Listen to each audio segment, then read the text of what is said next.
नमस्कार दोस्तों, कैसे हैं आप सभी लोग। उम्मीद है आप सभी लोग अच्छे होंगे।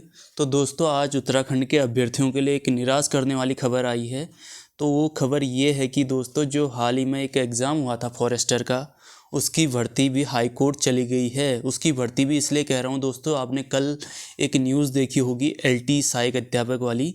उसमें जो डॉक्यूमेंट वेरिफिकेशन होना था, तो उसमें भी अभी फ़िलहाल के लिए उसे स्थगित कर दिया गया है। यानी कि उसको भी अभी कोर्ट में उसका मामला चल रहा है, क्योंकि LT जो भर्ती परीक्षा थी उसमें बाकी विषयों पर पहले से रिजल्ट आ गया था, लेकिन जो आर्ट वाला मामला था उस पर तो पहले से कोर्ट में मामला चल रहा था।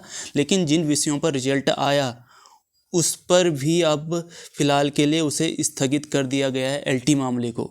तो देखिए दोस्तों, किस तरह से आयोग विद्यार्थियों के साथ, अभ्यर्थियों के साथ खिलवाड़ कर रहा है।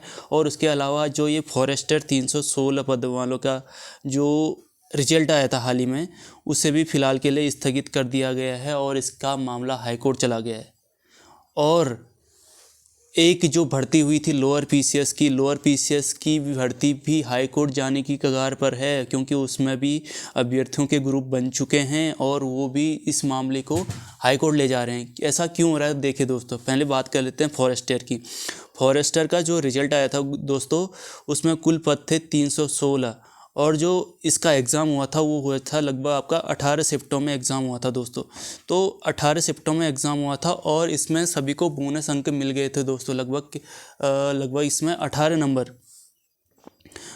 नंबर का बोनस सभी को मिल, यानी कि किसी को मिला, किसी को 2 नंबर का मिला। मैक्सिमम जिसने क्वेश्चन छोड़े थे उनको तो ज़्यादा नंबर का मिल गया, और जिन्होंने किए थे उनको कम नंबर का मिला।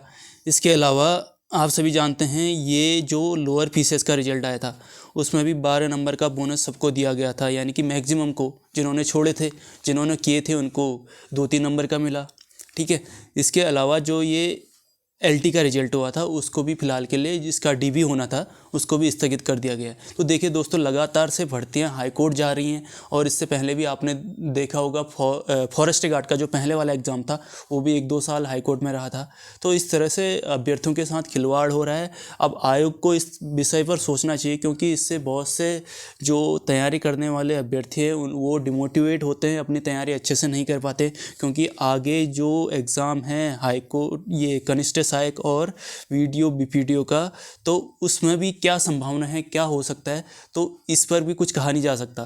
तो देखिए दोस्तों, इस तरह से आयोग अभ्यर्थियों के साथ ऐसा खिलवाड़ कर रहा है, ये बिल्कुल भी सही नहीं है। आयोग को इस पर अच्छे से विचार करना चाहिए। और ये जो बोनस का है 12 नंबर, 13 नंबर, 18 नंबर, 6 नंबर, ये क्या है, मतलब इस पर अच्छे से कार्रवाई होनी चाहिए। या तो ये क्वेश्चन डिलीट करें तो इनको हटा ही दें पूरे।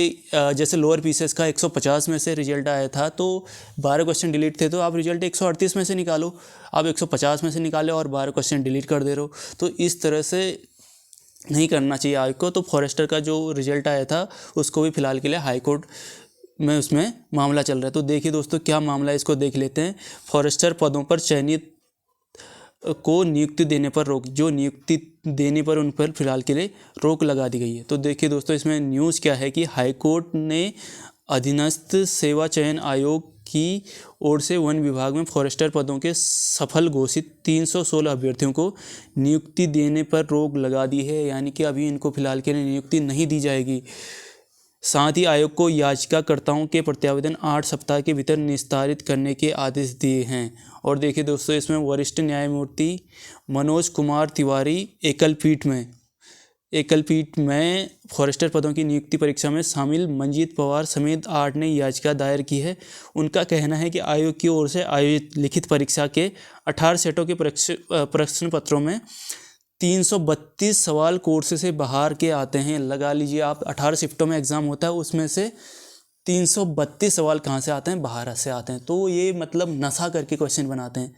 तो इनको पता ही नहीं है, आयोग इतना बड़ा आयोग है। चलो, इनका तो UKSSC का तो फिर भी मान लेते हैं, लेकिन UKPCS जो इतने बड़े एग्ज़ाम करवाता है, उत्तराखंड का सबसे बड़ा एग्ज़ाम करवाता है, वो भी बाहर क्वेश्चन आउट ऑफ सिलेबस दे रहा है। यानी कि मतलब उसका न सर है न पैर है, ऐसे एग्ज़ाम, मतलब ऐसे क्वेश्चन दे रहे हैं। तो आप क्या उम्मीद कर सकते हैं हम UKSSC से भी।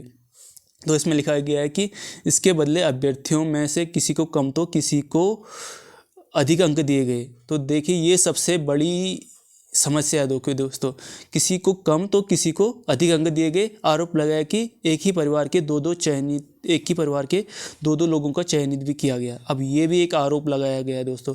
तो देखिए दोस्तों, एक ही परिवार के दो को चयनित किया गया है, यानी कि धांधली की समस्या भी है इसमें।